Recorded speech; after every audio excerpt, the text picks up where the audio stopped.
দিয়েছি।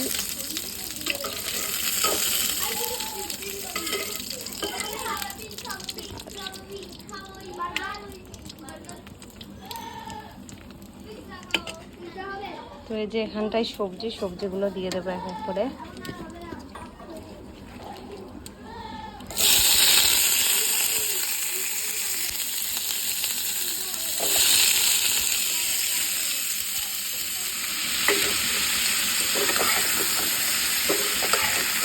তো এখানটাই হচ্ছে তরকারিটা রান্না, এর মধ্যে দিয়ে দিয়েছি লবণ, একটু পরে দেবো হলুদ। আর এই যে আমাদের খিচুড়ি হচ্ছে।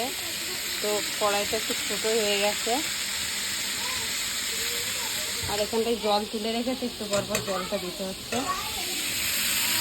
তো গাইস ফাইনালি আমার খিচুড়ি হয়ে গেছে রেডি। এই যে 2 কড়াই খিচুড়ি, আর এদিকে হয়ে গেছে তরকারি রেডি।